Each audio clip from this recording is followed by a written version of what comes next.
ओम श्री शांब शिवाय नमः। ओम श्री गणेशाय नमो नमः।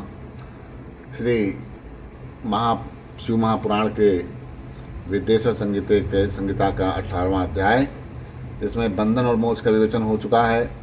अब शिव पूजा का उपदेश, लिंग आदि में शिव पूजन का विधान, भस्म के स्वरूप का निरूपण और महत्व, शिव के भस्म धारण का रहस्य, शिव एवं गुरु शब्द की व्याप्त उत्पत्ति और विघ्न शांति के उपाय और शिव धर्म के निरूपण का आगे का वर्णन सुनिए। अब ऋषि जी कहते हैं कि लिंगादहु शिव पूजया विधानम ब्रूहि सुव्रत। हे सुव्रत, अब आप लिंग आदि में शिव जी की पूजा का विधान बताइए। तब सूत जी कहते हैं, लिंगानाम चाक्रमं वच्चे यथा वृक्षणुतुर्जा तदेव लिंगम प्रथमं प्रणवं सार्वकामिकम्। सूक्ष्म प्रणव रूपम ही सूक्ष्म रूपम तु निष्कलम सूक्ष्म लिंगम ही सकलम तत् पंचाक्षरम उच्यते। तयो पूजा तपा प्रोक्तम साक्षान मोक्ष प्रदे उभय पुरुष प्रकृति भूतानि लिंगानि सुब्राहून् च तानि विस्तरतो वक्तुम शिवो वेत्ति न चापराः भूविकाराणि लिंगानि ज्ञातानि प्रभवीन् वा। हे द्विजों, मैं लिंग के क्रम का यथावत वर्णन कर रहा हूँ, आप लोग सुनिए। वह प्रणव ही समस्त अभीष्ट वस्तुओं को देने वाला प्रथम लिंग है, उसे सूक्ष्म प्रणव रूप समझना चाहिए। सूक्ष्म लिंग निष्कल होता है और स्थूल लिंग सकल। पंचाक्षर मंत्र को ही स्थूल लिंग कहा कहते हैं। इन दोनों प्रकार के लिंगों का पूजन तप कहलाता है। वे दोनों ही लिंग साक्षात मोक्ष देने वाले हैं। पौरुष लिंग और प्रकृति लिंग के रूप में बहुत से लिंग हैं, उन्हें भगवान शिव ही विस्तार पूर्वक बता सकते हैं, दूसरा कोई नहीं जानता। पृथ्वी के विकारभूत जो लिंग ज्ञात हैं उनको मैं आप लोगों को बता रहा हूँ। अब पृथ्वी में जहाँ जहाँ पर जैसे जैसे लिंग हैं उनका वर्णन सुनिए। स्वयंभू लिंगम प्रथमम बिंदुलिंगम द्वितीयकम प्रतिष्ठितम चरम चैव गुरुलिंगम तु पंचमम देवर्षित पसः तुष्टा सानिध्यार्थ तु तत्र वै पृथ्वी यवंतगर्ता शर्वो बीजं वै नादरूपतः स्थावरं बद्धमी मिद्ध व्यक्त एवं सः स्वयंभूतं जातिमिति स्वयंभूरिति तं विदु। प्रथम है स्वयंभूलिंग, दूसरा है बिंदुलिंग और तीसरा है प्रतिष्ठित लिंग, चौथा चरलिंग और पांचवा है गुरुलिंग। देव ऋषियों की तपस्या से संतुष्ट होकर उनके समीप प्रकट होने के लिए पृथ्वी के अंतर्गत बीज रूप से व्याप्त हुए भगवान शिव वृक्षों के अंकुर की भांति भूमि को भेद कर नाद लिंग रूप में व्याप्त हो जाते हैं। वे स्वतः व्यक्त हुए शिव ही स्वयं प्रकट होने के कारण स्वयंभू नाम धारण करते हैं। ज्ञानी जन उन्हें स्वयंभू लिंग के रूप में जानते हैं। बोलो शंकर भगवान की जय। तल्लिंग पूजया ज्ञानम स्वयमेव प्रदर्शते सुवर्ण रजतादौ वा पृथ्वीयानां स्त्रीलिंगे वापि वः स्वहस्तलिखितं लिंगम शुद्ध प्रणव मंत्रकम यंत्रलिंगम सामलिख्यम प्रतिष्ठावाहनम चरेत बिंदुनादमयं लिंगम स्थावरम जंगम चायत भावनामये मेतिद्ध शिवदष्टं न संशयः यत्र विश्वसते शंभु स्तत तस्मै फलप्रदः स्वहस्तलिखते यंत्रे स्थावर दावकृतिमहे आवाह पूजयच्छम्भुः षोडशैरे शैरपचारिकैः स्वयं भीषं पापनोति ज्ञानमभ्यासतो भवेत्। उस स्वयंभूलिंग की पूजा से उपासक का ज्ञान स्वयं ही बढ़ने लगता है। सोने चांदी आदि के पत्र पर, भूमि पर अथवा वेदी पर अपने हाथ से लिखित जो शुद्ध प्रणव मंत्र रूप लिंग है उसमें तथा यंत्र लिंग का आलेखन करके उसमें भगवान शिव की प्रतिष्ठा और आवाहन करें। ऐसा बिंदुनादमय लिंग स्थावर और जंगम दोनों ही प्रकार का होता है। इसमें शिव का दर्शन भावनामय ही है, इसमें संदेह नहीं है। जिसको जहाँ भगवान शंकर के प्रकट होने का विश्वास हो, उसके लिए वही प्रकट होकर वे अभीष्ट फल प्रदान करते हैं। अपने हाथ से लिखे हुए यंत्र में अथवा आकृतिम स्थावर आदि में भगवान शिव का आवाहन करके 16 उपचारों से उनकी पूजा करें। ऐसा करने से साधक स्वयं ही ऐश्वर्य को प्राप्त कर लेता है और इस साधन के अभ्यास से उसको ज्ञान भी प्राप्त हो जाता है। देवैश्च ऋषिभिशापि स्वायात्मीं सद्यमेव हि सामन्त्रिणात्महस्तेन कृतं यायुच्छन् मण्डले शुद्धभावनया चैव स्थापितं लिङ्गमुत्तमं तालिङ्गं पौरुषं प्राहुस्थिप्रतिष्ठातमुच्यते। तालिङ्गपूजया नित्यं पौरुषैश्वर्यमापुनात् महारद्दिब्रह्माणेश्चापि राजभिश्चं महाधने शिल्पिना कल्पितं लिङ्गं मन्त्रेण स्थापितं चायत् प्रतिष्ठितं प्राकृतं हि प्राकृते ऐश्वर्यं भोगदं यदुर्जितं च नित्यं च तद्धि पौरुषमुच्यते यद दुर्बलमाम नित्यं च तद्धि प्राकृतम् उच्यते। देवताओं और ऋषियों ने आत्मसिद्धि के लिए अपने हाथ से वैदिक मंत्र के उच्चारण पूर्वक शुद्ध मंडल में शुद्ध भावना के द्वारा जिस उत्तम शिवलिंग की स्थापना की है उसे पौरुष लिंग कहते हैं तथा वही प्रतिष्ठित लिंग कहलाता है। उस लिंग की पूजा करने से सदा पौरुष ऐश्वर्य की प्राप्ति होती है। महान ब्राह्मणों और महाधनी राजाओं के द्वारा किसी शिल्पी से शिवलिंग का निर्माण कराकर मंत्र पूर्वक जिस लिंग की स्थापना तथा प्रतिष्ठा की गई हो वह प्राकृत लिंग और वह शिवलिंग प्राकृत ऐश्वर्य भोग को देने वाला होता है।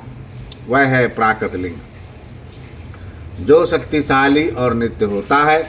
उसे पौरुष लिंग कहते हैं। जो दुर्बल तथा अनित्य होता है वह प्राकृत लिंग कहलाता है। लिंगम नाभिस्ततः जिह्वा नासाग्रानां च शिखा क्रमेत् कटयादिषु त्रिलोकेषु लिंगमादात्मिकं चरम पर्वतं पौरुषं प्रोक्तं भूतलं प्राकृतं विदुः वृक्षादि पौरुषं गेयं गुलमादि प्राकृतं विदुः सास्तिकं प्राकृतं गेयं शालिगो धूम पौरुषं ऐश्वर्य पौरुषं विद्याधनि मादास सिद्धमं सुस्त्री धनादि विषयं प्राकृतं बहुरास्तिकः प्रथमं चरलिंगेषु रसलिंगं प्रकृतते। लिंग नाभि जिह्वा नासिका का अग्रभाग और शिखा के क्रम से कटी हृदय और मस्तक तीनों स्थानों में जो लिंग की भावना की गई है उस आध्यात्मिक लिंग को ही चर लिंग कहते हैं। पर्वतों को पौरुष लिंग बताया गया। भूतल को विद्वान पुरुष प्राकृत लिंग का मानते हैं। वृक्ष आदि को पौरुष लिंग जानना चाहिए। गुल्म आदि को प्राकृत लिंग कहा गया। साठी नामक धान्य को प्राकृत लिंग समझना चाहिए और शाली या अगहनी एवं गेहूं की पौरुष लिंग को पौरुष लिंग कहते हैं। अणिमा आदि आठों सिद्धियों को देने वाला जो ऐश्वर्य है उसे पौरुष ऐश्वर्य जानना चाहिए। सुंदर स्त्री तथा धन आदि विषयों को आसक्ति पुरुष प्राकृत ऐश्वर्य कहते हैं। प्रथमं रसलिंगं ब्रह्मणानां सर्वभीष्टप्रदं भवेत्। बाणलिंगं क्षत्रियाणां महाराजप्रदं शुभं।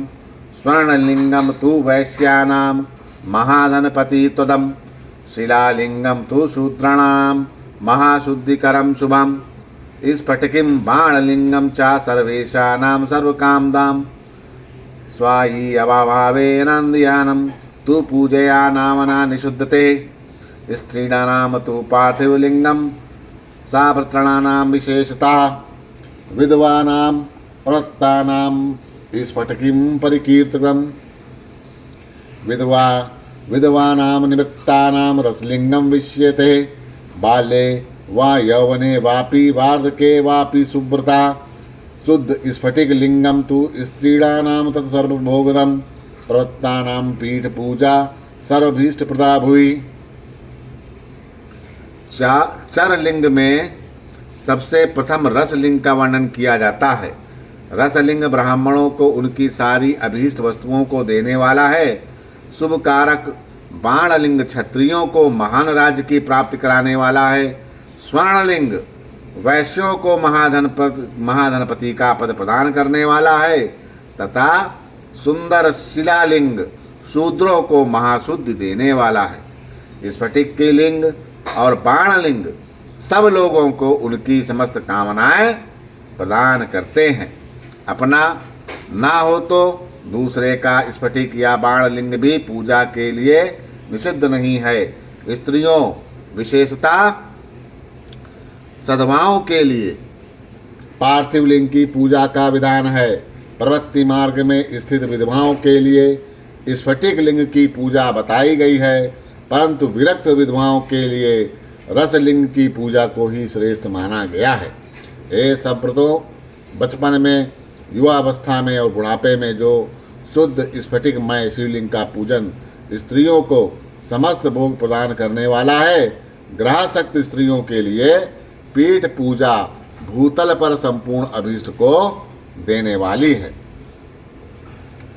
पात्रेणैव प्रवतस्तु सर्वपूजानां समाचरेत् नैवेद्यं चाभिषेकान्ते शालिन्येन समाचरेत् पूजान्ते स्थियापि लिंगं संपुटेषु पृथग्ग्रहे करपूजा निवृत्तानां सा भोज्यं तु निवेदयेत् निवृत्तानां परं सूक्ष्मं लिंगमेव विशेषते निवृत्तभर्चनं क्रूयद्धा भूतिं च निवेदयेत् पूजानां तत्त्वात् तल्लिंगं शीर्षा धारयेत् तथा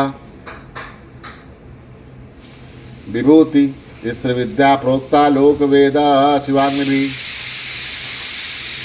प्रवृत्ति मार्ग में चलने वाला पुरुष सुपात्र गुरु के सहयोग से ही समस्त पूजा कर्म संपन्न करें। ईश देव का अभिषेक करने के पश्चात अगहनी के चावल से बने हुए खीर आदि पकवानों के द्वारा नैवेद्य अर्पण करें। पूजा के अंत में शिवलिंग को पधरा कर घर के भीतर पृथक संपुट में स्थापित करें। जो निवृत्त मार्गी पुरुष हैं उनके लिए हाथ पर ही शिवलिंग पूजा का विधान है। जो निवृत्त मार्गी पुरुष हैं उनके लिए हाथ पर ही शिवलिंग पूजा का विधान है। उन्हें भिक्षादि से प्रवक्त अपने भोजन को ही नैवेद्य के रूप में निवेदित करना चाहिए। निवृत्त पुरुष के लिए सूक्ष्मलिंग ही श्रेष्ठ बताया गया है।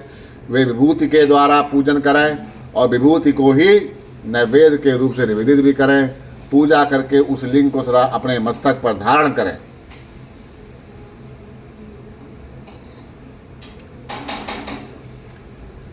लोकाग्निमतो भस्म द्रव्यशुद्धा महात्वाहित मृद्दारु लोहरूपाणानाम धन्यानाम च तथैव च तिलादीनानाम च द्रव्याणानाम वस्त्रदीनानां तथैव च तथा पयुषविषादानां च भस्मानां शुद्धरिष्यते स्वादिभिर्दूषितानां च भस्मनः शुद्धरिष्यते सजलं निर्जलं भस्मं यथा योग्यं तु योजयेत् वेदाग्निजं तथा भस्म तत्कर्मतेषु उदारेत मंत्रेण कियाया जन्यम कर्माग्नो भस्म रूप पृथक। विभूति 3 प्रकार की बताई गई है। लोकाग्नि जनित, वेदाग्नि जनित और शिव अग्नि जनित। लोकाग्नि जनित या लौकिक भस्म को द्रव्यों की शुद्धि के लिए लाकर रखें। लोकाग्नि जनित जो भस्म होती है, लौकिक भस्म को द्रव्यों की शुद्धि के लिए लाकर रखें। मिट्टी, लकड़ी और लोहे के पात्र की, धान्यों की, तिल आदि द्रव्यों की, वस्त्र आदि की तथा कलुषित वस्तुओं की शुद्ध भस्म से होती है। कुत्ते आदि से दूषित हुए पात्र की भी शुद्ध भस्म से ही मानी गई है। वस्तु विशेष की शुद्धि के लिए यथा योग्य सजल अथवा निर्जल भस्म का उपयोग करना चाहिए। वेदाग्निजं तथा भस्म तत्कर्मान्ते सुधारेत, मंत्रेण क्रियाजन्यम कर्मग्नो भस्मरूपथक, तद स्मादरणात् कर्म स्वायात्मयारोपितं भवेत्, अघोरिणे आत्मा मंत्रेण बिल्लव काष्ठं प्रदाहेत, शिवाग्निरतिः संप्रोक्तिस्तेन दग्धं शिवाग्निजनम्। कपिला गोमयं पूर्व केवलं गव्यं वा शम स्वायत्त पल्लशानवा वाटार्वाग् बिल्लुकान् शिवाग्निनः दहे शुद्धं तदहे भस्म शिवाग्निजनम्, दर्दागनो वा दहेत काष्ठं शिवमत्रं समुच्चरेन्, सम्यक संशोध्य वस्त्रेण नौकुम्भे निदापेत, दीप्तयत तत्तु संग्राह मानते पूजते च, भस्म शब्दार्थ एवं ही शिवा पूर्तता करोतु। वेदांग जनित जो भस्म है उसको उन वैदिक कर्मों के अंत में धारण करना चाहिए। मंत्र और क्रिया से जनित जो होम कर्म है वह अग्नि में भस्म का रूप धारण करता है।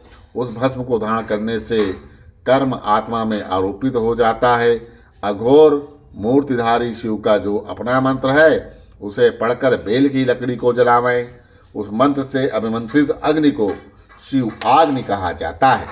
उसके द्वारा जले हुए काष्ठ को जो भस्म है वह शिव अग्नि जनित है।